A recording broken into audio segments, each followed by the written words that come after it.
like even when I look between blue-white and blue-black, the defining differences is blue-black has these unreal one-man discard spells, and that's part of what makes it so good. Yeah, so Eric on the right with the blue sleeves is playing no Jace, no black, or sorry, no discard, and Stefan Berrios on the left is playing a more traditional blue-black control deck, which I'm really excited to see.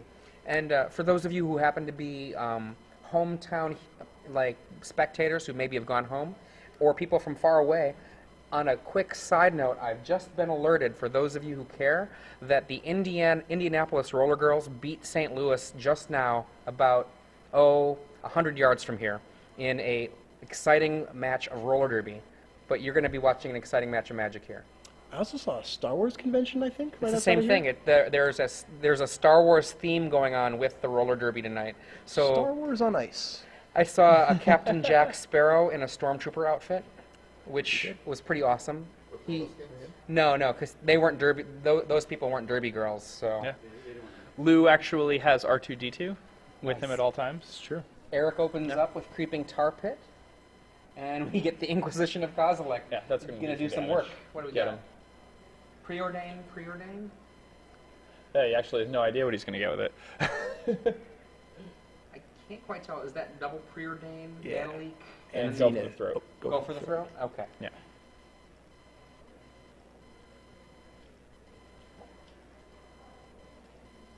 I think it depends a lot on what's in his hand. So, it's always obnoxious when you play a discard spell and your opponent has like multiple ponder preordain effects, because you just have no idea. One of the big advantages of those cards is to get that type of information. His preordain from Eric Rill shows duress, so he does have discard spells in the sideboard. Okay. Imagine we'll just play another Tar Pit. Yep, Tar Pit's really good in this matchup. Oh yeah. I mean, keeping a card in like Disfigure does not feel good. And Disfigure is the only easy response to a Tar Pit. Go for the throat can take care of some of the work, but when Wormcoil Engine is one of the default kill spells, even Go for the throat starts feeling a little bit bad. Or the Spreading Seas he just drew. He couldn't cast it, but that's a great answer to Tar Pit too. What do we got? Is he going to open up with a duress here? He is. And let's see what we got on the other side. He even played the land for the Spell Pierce backup, which he had. It's double Go for the throat, double Spell Pierce, Yeah. Spreading Seas, Grave Titan. I would take that Spreading Seas in a heartbeat. Absolutely. I don't even think it's very close. Classically, when we have blue decks fighting each other, the winner often isn't the person that has the better random technology cards. It's the person that has land. Yes. And Missing a land drop is an extraordinarily huge beat. Oh, wow, he took a Spell Pierce. Okay. that shocks me. But 2 draw steps to get a land is not something I'd want my opponent to be doing.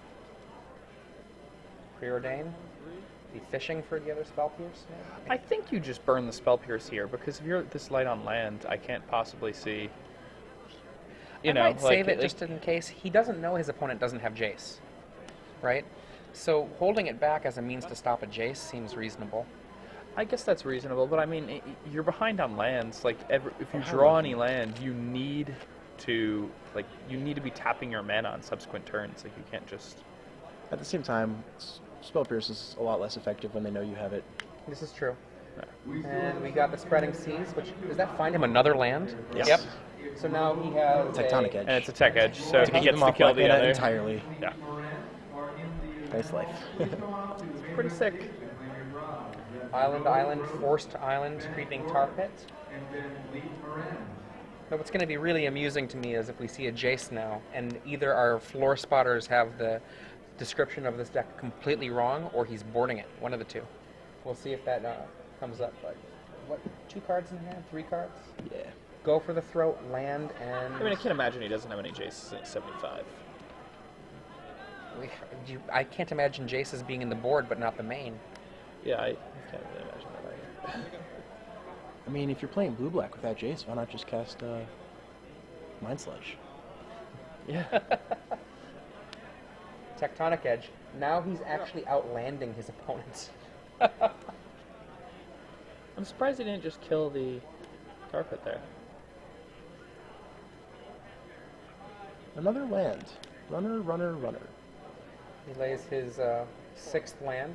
He got 6 land to 5 land. He actually has a swamp in his hand too, so He depending could've on how he played taps Grave his mana, he can tech edge and get a Grave Titan on the table. Spends 3.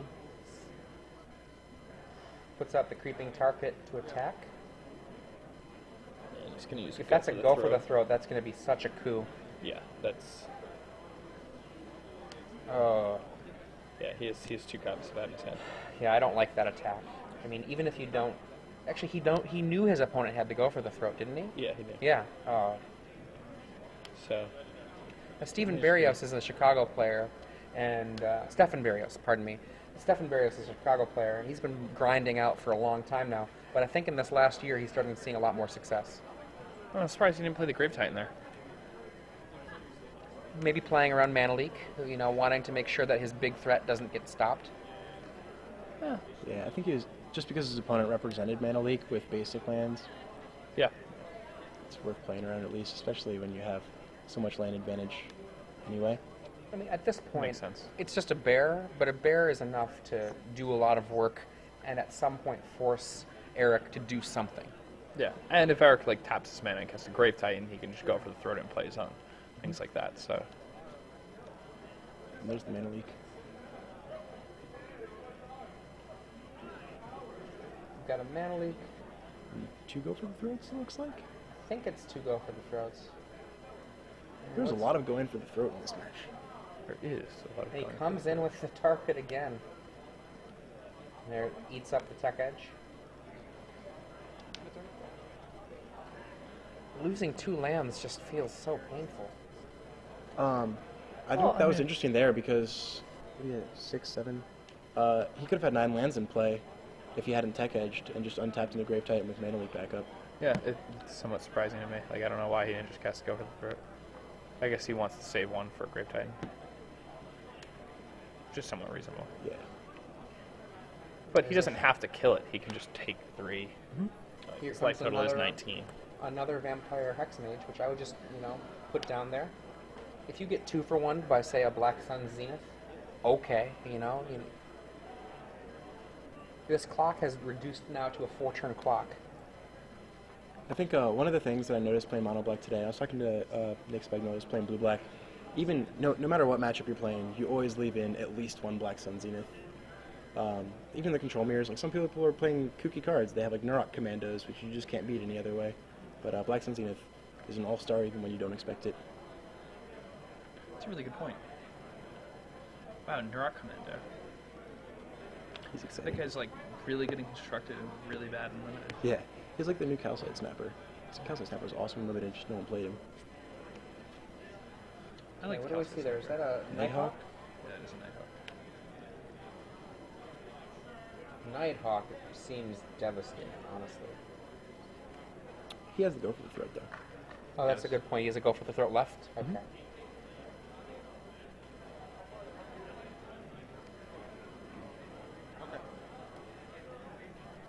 I mean, Nighthawk is a pretty good draw step though.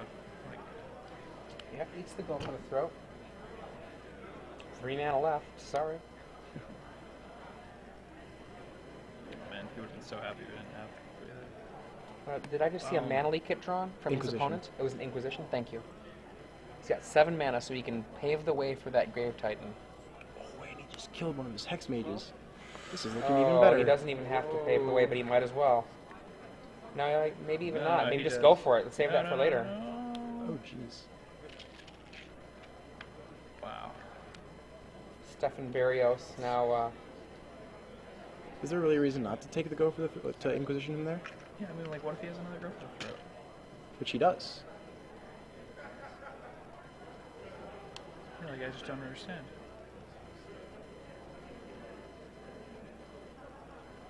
Okay. I see a Preordain, and I can't make out the other card. I hope we see I some. believe it's Mana Leak go for the throat. Okay. Oh, that's right. I hope he chooses another Rashad token. Yes. So we have, Spreading Seas for Trinket Mage. oh, it's Trinket Mage. Oh, interesting. It's not bad right now either. No, it's not. I wonder what he has in his deck to get with Trinket Mage. Well, I think I saw a Blazing Effigy when I walked by earlier. A Blazing Effigy, which earlier this week, I know Mike Flores joked about as being a card that you only get to activate on turn 100. Oh, there it is. Vertical Effigy. Huh. So, I mean, it's looking really, really good for Stefan here. It doesn't really matter. Like, he's going to have to dump a lot of mana into that Brittle Effigy. When He wants can't to even use play it, and he still has the Inquisition. Oh, Yeah, great that's a now, yeah moment. Here it comes. Look how excited he is to attack. He's like, I get to cast another Grave Titan in my second main phase. You are so dead. Really, really dead. Inquisition, away goes Brittle Effigy. And that... He didn't Oh, cast the he Grave didn't. Titan. 1, 2, He has enough black He's sources. got 6 mana. That's really confusing to me. This is a perplexing game of Magic, but we're winning. Yeah. I mean, that's it. Wormcoil. Oh my god, this game could go away! Lose! This game How could go awful! away! Oh man! Oh, doctor. So, Well, here it is finally. he's got a Grave Titan. He has a few tokens too, I guess.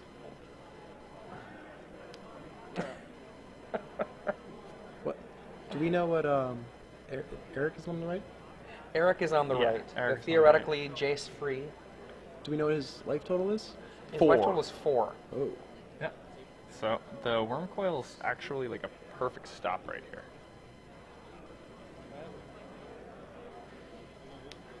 Okay. Technology. Yeah, but Wormcoil's like insane right here because he gets the 2 3/3s, he gains 6.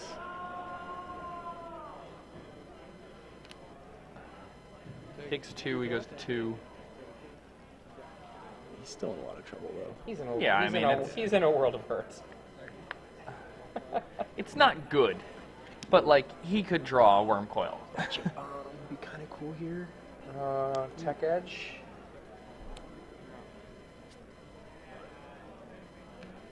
Scoopty scoopty? Yeah, that'll be all. What you got? I got nothing. Okay. I tried to let him win, and he just couldn't. Now, Stephen Berrios winning here. Remember, we joined the Stephen Berrios, Eric Rill match after watching the previous match of Brian